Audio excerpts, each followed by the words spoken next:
Good morning, class. Please stand up for our prayer. Samantha, please read the prayer. In the name of the Father, the Son, and the Holy Spirit.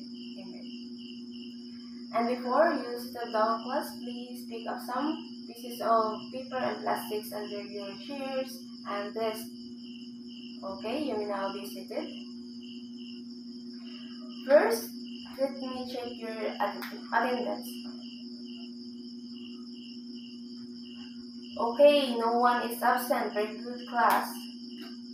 I recall our previous topic, and it was all about the atmosphere. Okay, Jerome, please recall the previous topic that we tackled. Okay, very good, Jerome. So, the atmosphere is a layer of gases surrounding Earth, mostly nitrogen and oxygen. It has 5 layers: troposphere, stratosphere, mesosphere, thermosphere, and exosphere. It protects Earth, regulates temperatures, and provides air for breathing. And okay, so before I told you what our topic for today, let me ask you first, or think about this. So, have you ever wondered why your ears pop on airplane or when driving up mountains and step inclines? Who can give your idea? So, Jay, give your idea. Okay, that's nice, Jay. It is because as altitude changes, the air pressure outside our body differs from the pressure in our middle ear. So our ears pop as they adjust to equalize the pressure between the outside environment and the inside of our ear. And our topic for today is all about atmospheric pressure. And this will be the objectives. So at the end of the lesson, the students will define atmospheric pressure and identify its characteristics.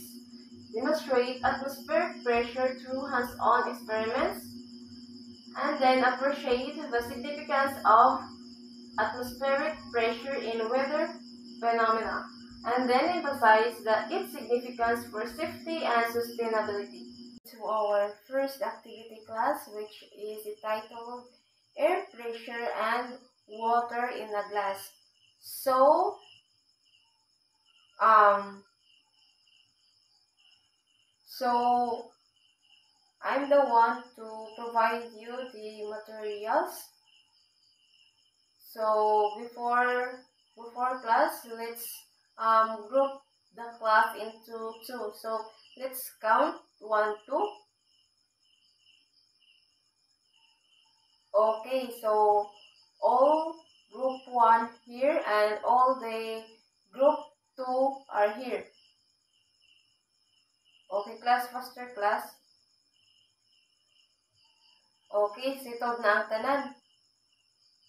Okay, I'll give you the materials, class.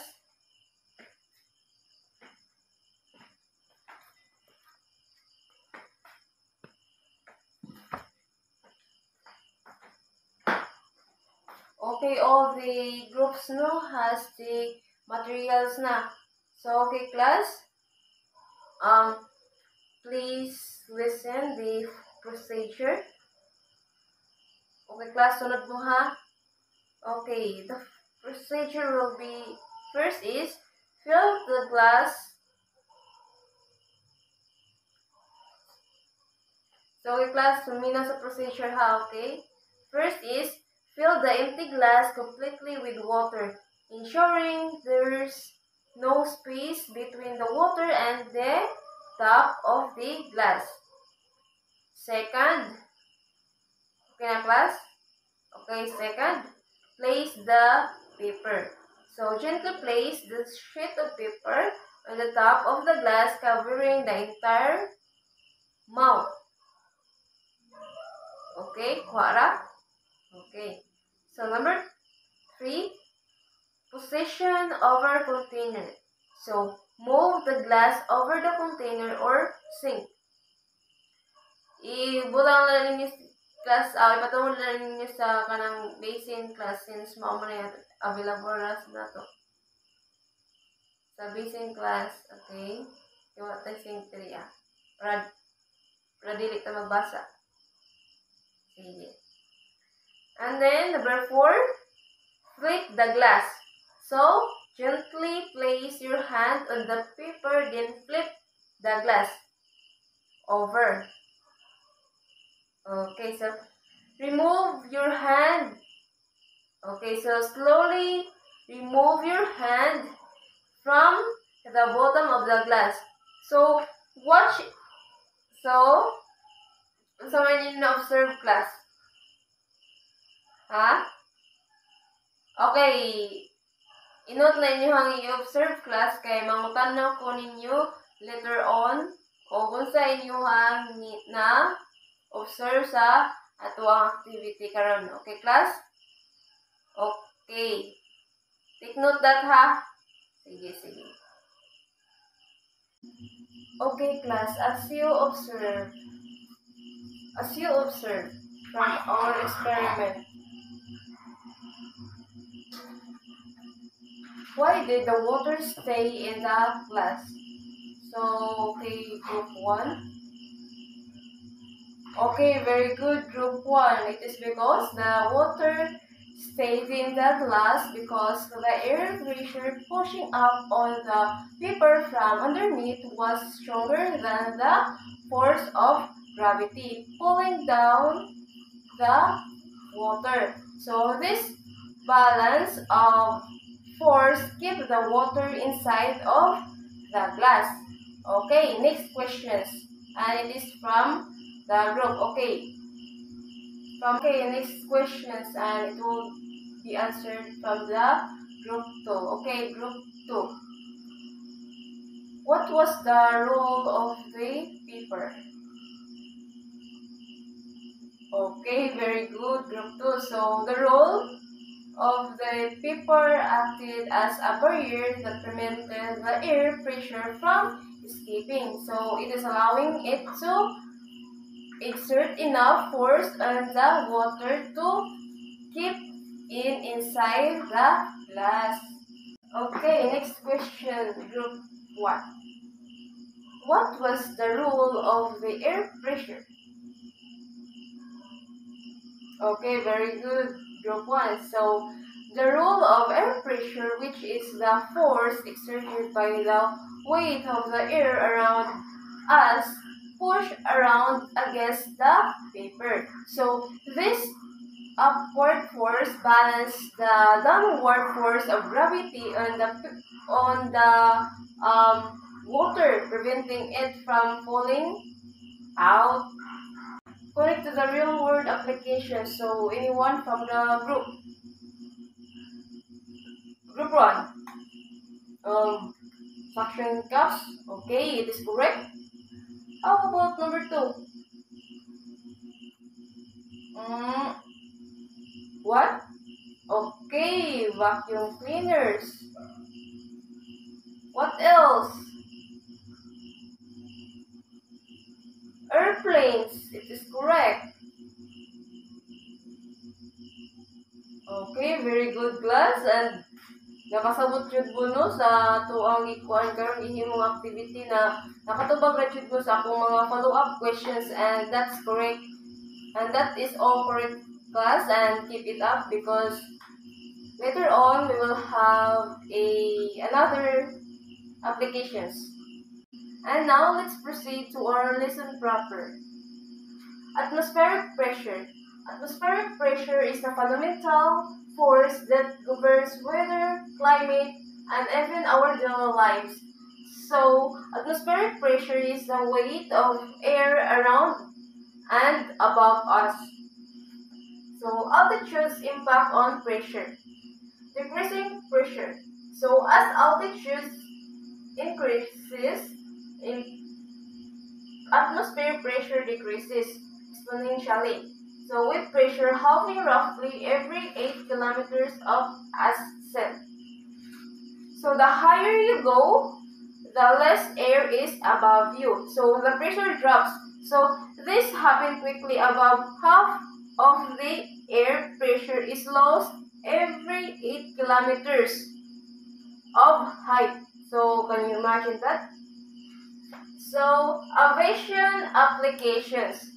So as this relationship is crucial for aviation, as cabin pressures need to be adjusted to maintain a safe and comfortable environment for passengers. So planes have to adjust the pressure inside cabins, no, because the outside air pressures gets so low at high altitudes for passengers to breathe roughly. So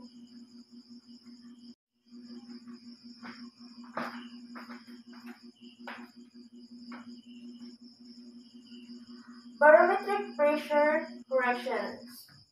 So standard conditions, barometric pressure readings are corrected to reflect standard conditions of 1013.25 HPA at sea level at 15 degrees Celsius. So barometric readings are adjusted to match standard sea level conditions at 1013.25 HPA and 15 degrees Celsius. So to make measurements comparable everywhere. And then consistency and accuracy. So these corrections ensures consistency in measurements, allowing for comparisons between locations at different elevations and temperature. So consistency and accuracy, it is crucial to know because this adjustment ensures that no matter where you measure on a mountain or at sea level, you can compare the data accurately. And then crucial for meteorology and aviation. So accurate pressure corrections are crucial for predicting local weather and maintaining safely in aviation. So it is important to know because these corrected readings help predict weather and ensure safety during flights. And there are types of mercury barometers. There are three types. So first is the Fortin barometer, Q pattern barometer, and Cepheid barometer. So what is Fortin barometer? So Dominic, kindly read.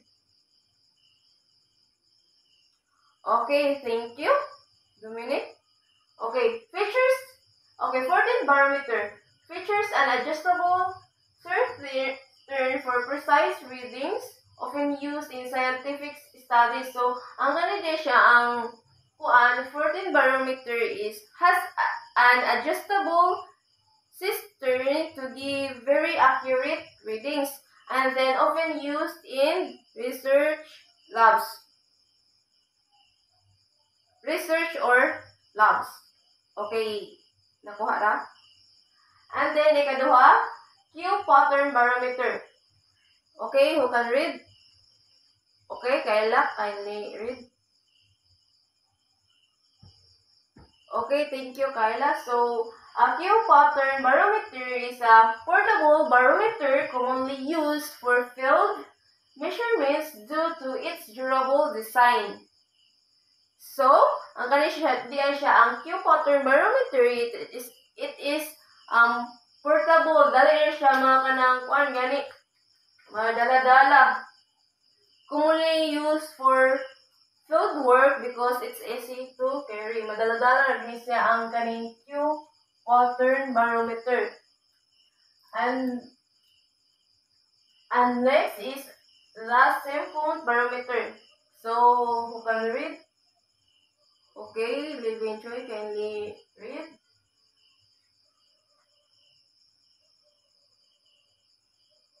Okay, thank you. So, a Cepheid barometer, a stationary barometer with a U shape, tube designed for measuring pressure changes in a fixed location. So, ang kanina yung cellphone barometer kay fixed in one place with a U-shaped tube to measure pressure changes. And it is good for monitoring long-term weather patterns. Okay, nasabtan na. So, what are the 3 types of mercury barometers? What are they? Okay, Shobi, what are they? The 3 types of mercury barometers? Okay, very good. Naminaw gid si Shobi. The 3 types of mercury barometers are the 14 barometer, Q pattern barometer, and cellphone barometer. Okay. And then let's proceed to pressure systems and weather patterns. So high pressure, ang kanya siya ang pressure systems and weather patterns. So high pressure anticyclones, and then low pressure systems o cyclones. So, unsa din siya ang high pressure anticyclones, okay? Can we read?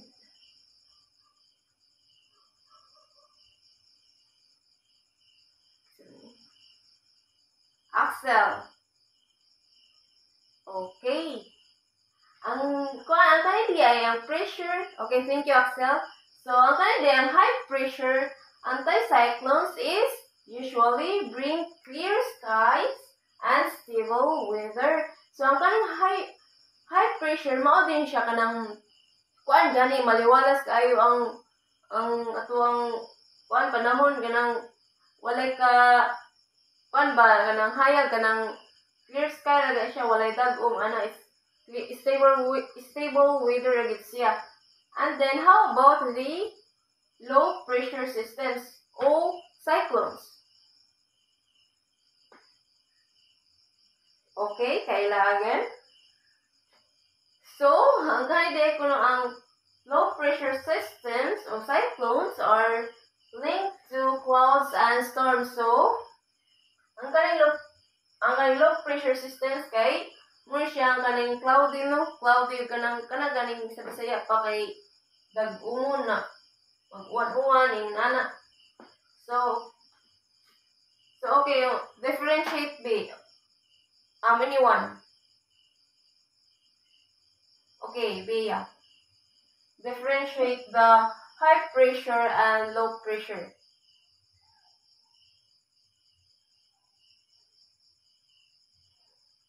Okay, very good, Miss Bea. So, ingon si Miss Bea is ang high pressure usually bring clear sky and stable weather, while ang low pressure system is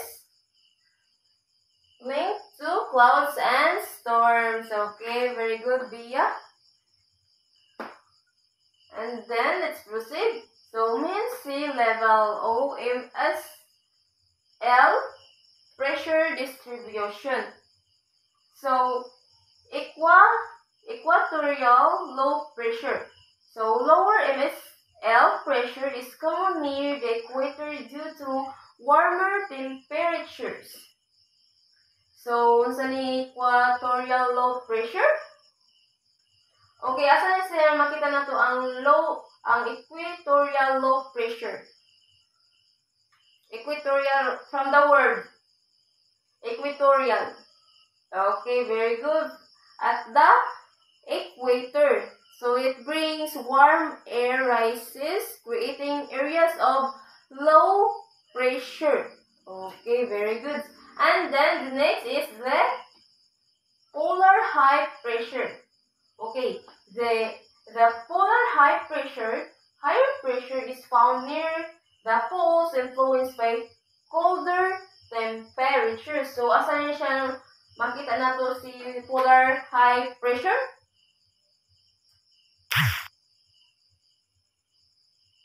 Okay, sa near the Poles, no? Siyempre, no? Kaya from the word, polar na ha. So, near the pole, so it brings cold air sinks, creating areas of high. Okay, asa na ito makita si high pressure. So, sa near sa pole, near the poles. Okay. Asa na ito makita siya si polar high pressure? Sa near the pole, so it brings cold air sinks and creating areas of high pressure. Okay, very good, class.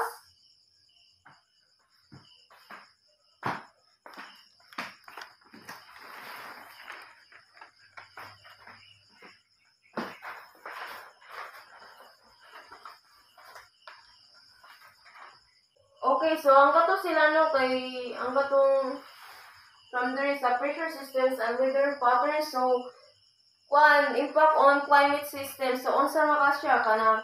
So ang kani siya mga pressures kay kani siya mga pressure differences kay caused ni siya by winds and larger systems like the jet stream or monsoons. Yes. And then let's proceed to the pressure gradient and wind. Okay, who wants to read pressure gradient?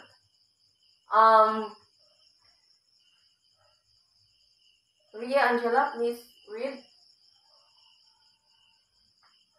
Okay, thank you. Okay, the pressure gradient is the rate of pressure change over distance. So, unsa din siya ang pressure gradient? So, ang kanang pressure gradient is the difference in air pressure over a certain distance. So, unsa din siya ang pressure gradient? So, ang pressure gradient is the rate of pressure change over distance. And then next is the steeper gradient, stronger winds. So, a steeper gradient results in stronger winds as air moves from high to low pressure areas. So, if the pressure differences, if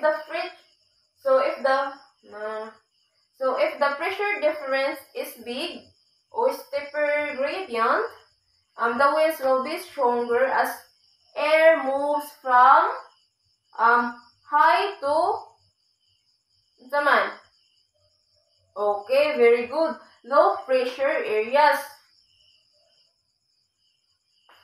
Okay, next is the weather forecasting. So, weather forecasts rely on pressure gradients to predict wind speed, and direction, with sharper gradients indicating more severe weather conditions.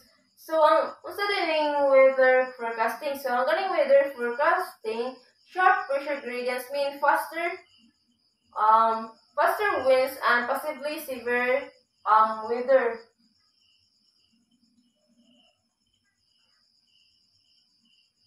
So, ang ganing weather forecasting kay isa po ni siya sa kanang to predict wind speed and directions. Isa po niya para makahiba, para in order for us to know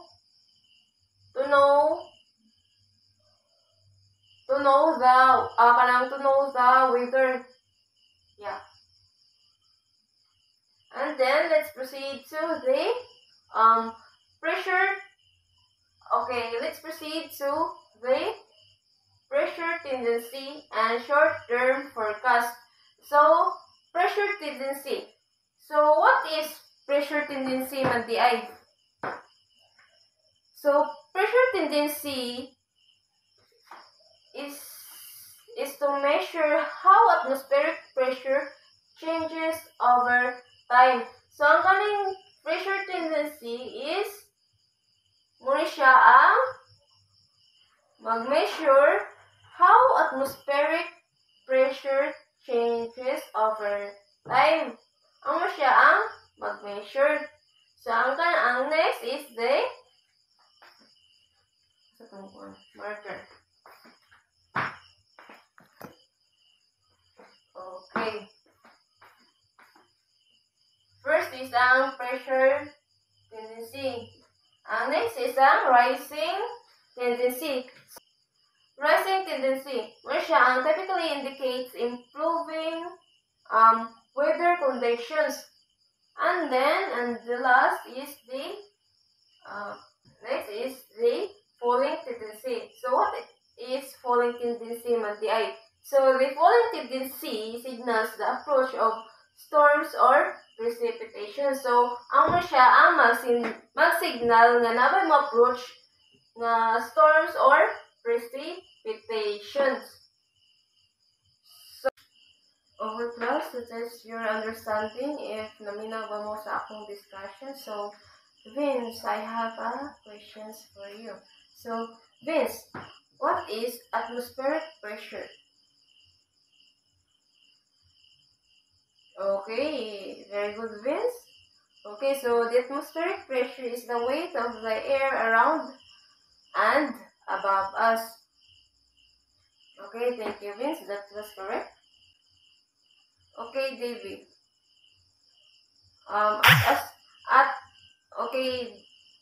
Okay, Davy. At altitude increases, atmospheric. Okay, correct. Atmospheric decreases. So, as altitude increases, atmospheric decreases. Okay, very good, class. Naminaw jud no. Okay, napa. So, why is it accurate pressure corrections?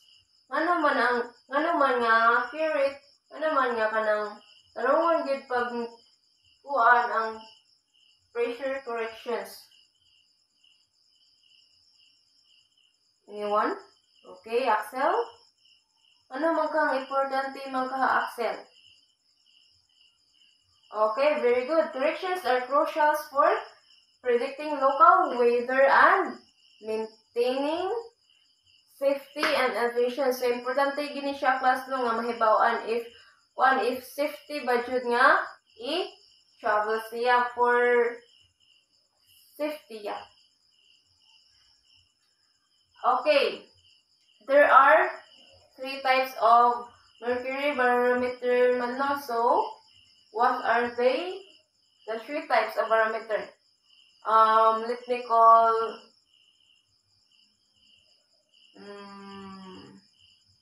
Kayla. What are the types of mercury barometer?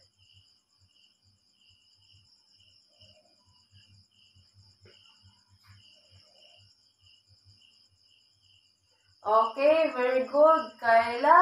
And the the 3 types of mercury barometers are 14 barometer, Q pattern barometer, and siphon barometer. Okay, very good. So, who can be differentiate the high pressure systems and low pressure system? New one. Okay, Shubi. Differentiate the high pressure and low pressure systems. Okay, very good, Shubi. So the high pressure systems are linked to bring clear skies and stable weather, while the low pressure systems are linked to clouds and storms. Okay, very good. Naminaw jud, no? So, ang kaya siya ang equator. And then next question. So, let's call on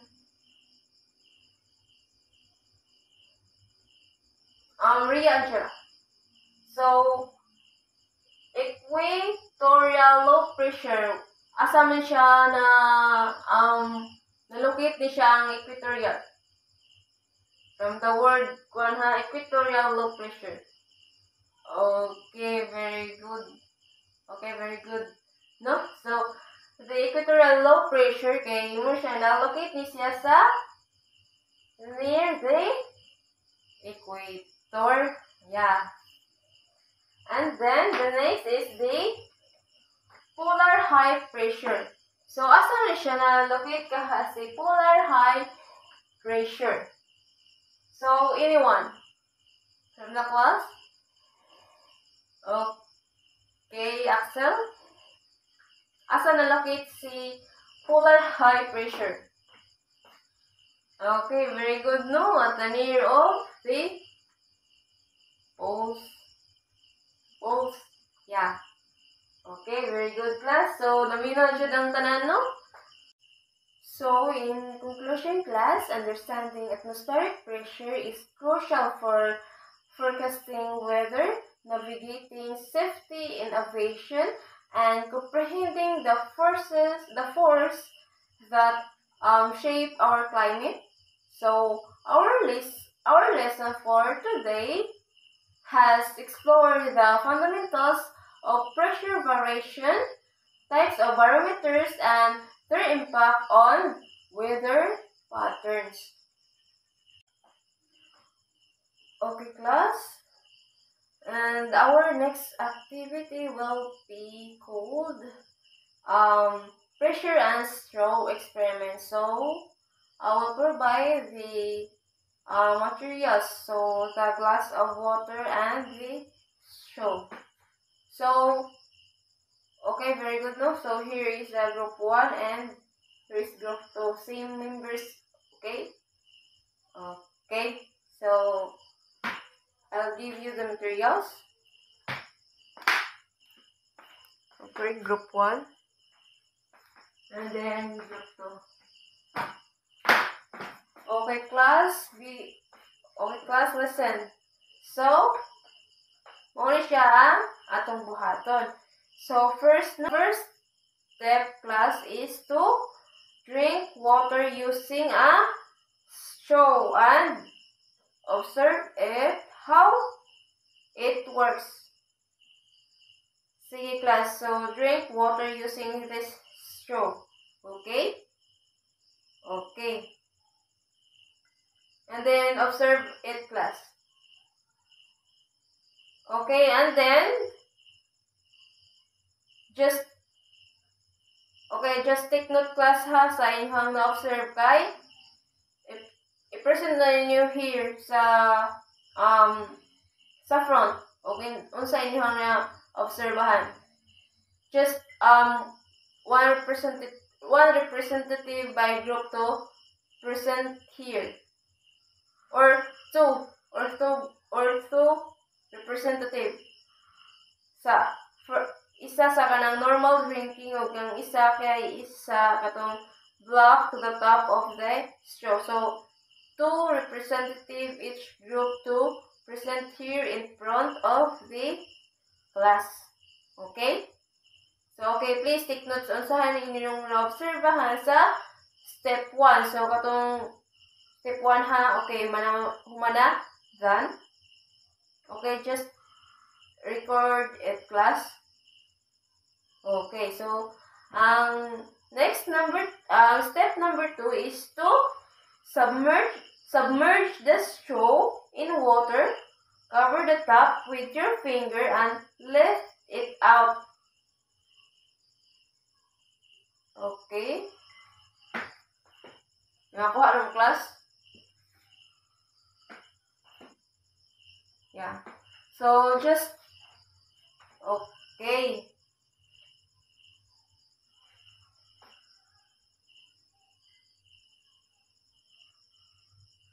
So, why man class nga ang water is napabilin sa straw when the top is black? Ano man ka? Why is it the water stays in the straw when the top is black? Ano man?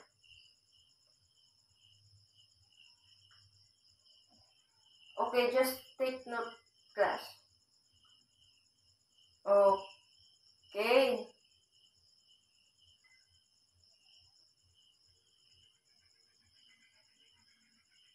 Okay na? Okay.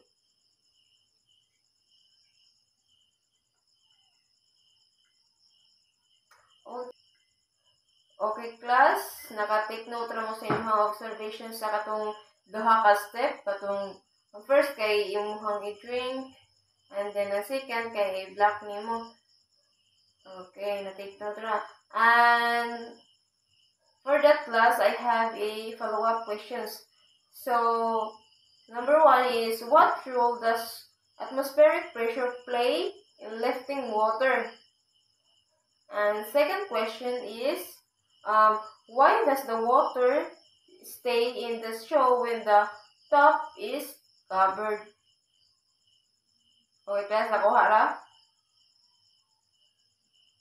Okay, very good, okay. So, okay, the group 1 will be the first to present her in front of the class. Okay, group 1, ready? Two representative ha. Each group, 2 representatives. Okay, group 1. Let's proceed here in front.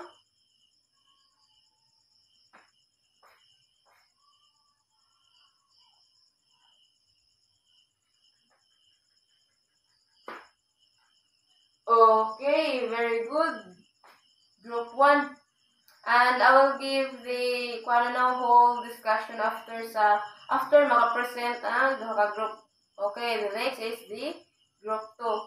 Group 2, please.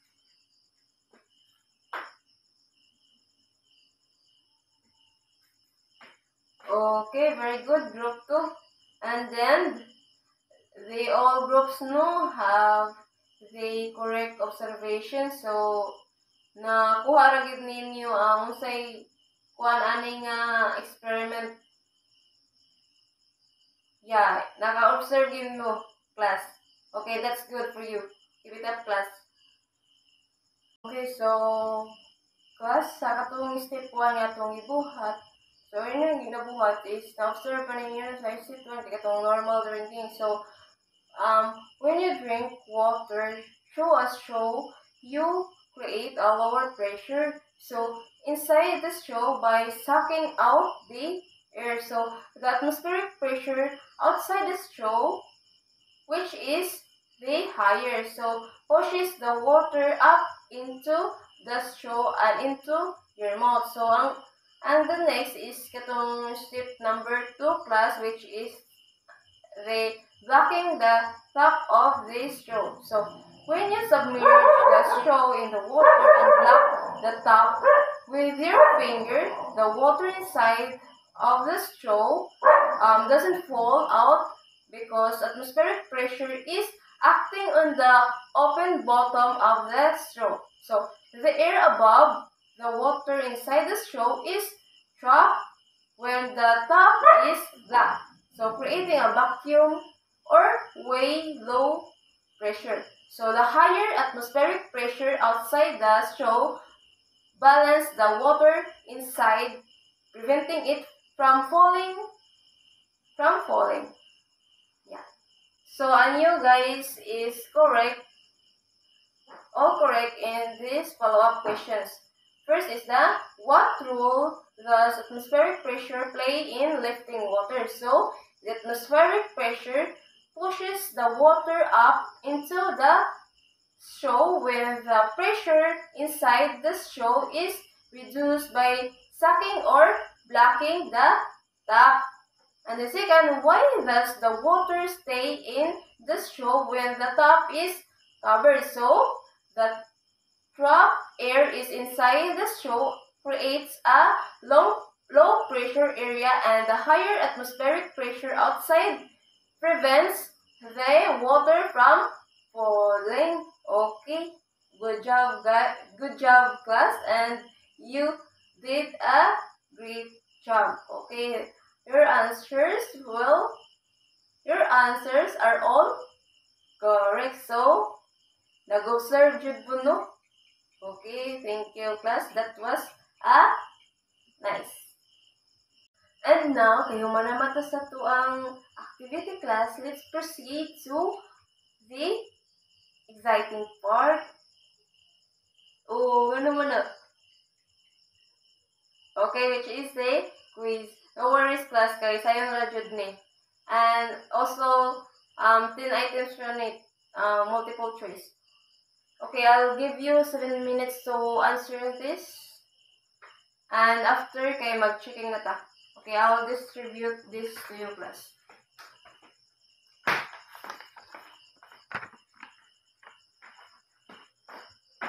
Okay, class, please. So, good na mag-answer.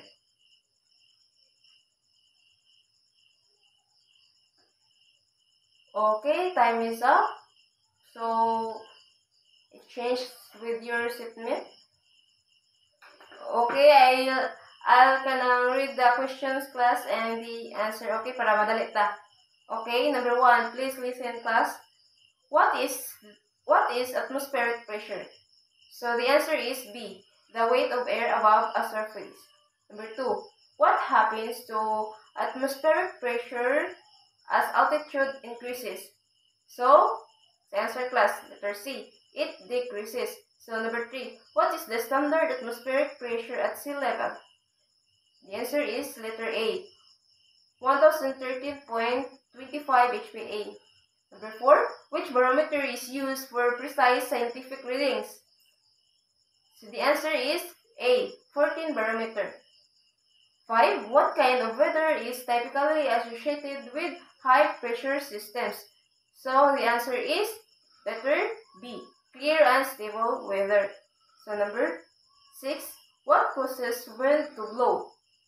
So the answer is letter C, pressure gradients between high and low pressure areas. So number 7, what happens when isobars are closely spaced on a weather map? Okay, the answer is B, wind speed is high. Number 8, how are barometric pressure readings corrected? So the answer is letter A, by adjusting for sea level and temperature. Number 9, what does falling atmospheric pressure usually indicate? So the answer is letter B, approaching storms or precipitation. So the last number is number 10. What is the purpose of using a barometer in weather forecasting? So the answer is letter B, to measure atmospheric pressure. Okay, class, pass your paper in front. Okay, thank you. And now let's proceed to our assignment, class.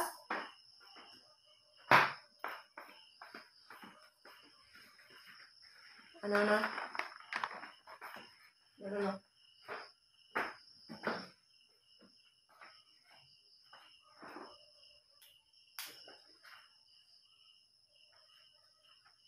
Okay, so everyone got perfect score. Okay, very good, class. Aminaw jud mo, no?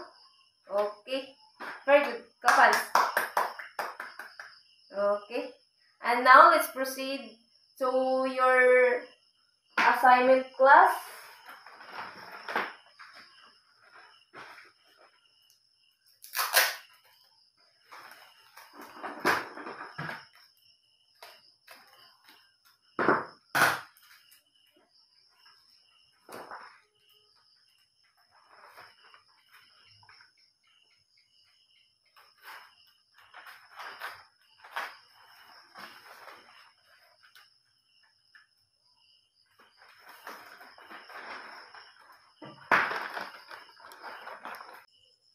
I prepared your assignment here, class, entitled Exploring Atmospheric Pressure. So, research activity ni siya. So, research one example of how atmospheric pressure affects weather patterns or aviation. So, write a short explanation 1 to 150 words about its significance. So, gamay na siya, class, no? And then reflection question. So, napay reflection question. So, Why is understanding atmospheric pressure important in our daily lives? And then, write your response in 2 to 3 sentences. So, gamay na gid siya, class, no? And your assignment, you can write in a clean sheet of paper, or you can type a document. Yes, and it will be submitted next meeting. Okay? Okay, class? Okay. And now, before we end our lesson for today, class, na ako ibili ninyo nga quote. So, atmospheric pressure is the silent force shaping our skies, teaching us the art of prediction and preparation through nature's ever-changing canvas. So, volunteer everyone, based on the quotation, who will give their ideas. Sa mga inyong nasabtan sa quotation. Will volunteer. Okay, Axel? Unsay mo nasabtan atong quotation, Axel? Okay, very good, Axel. Thank you. So, okay na. So, atmospheric pressure is an unseen force that influences weather patterns, so helping us predict and prepare for changes from the world to kanang ever-changing canvas. It shapes the skies from clear days under high pressure to storms caused by lower pressure. Okay, thank you, class, and that will be all for our lesson for today, class. Thank you, and see you next meeting, class. Goodbye.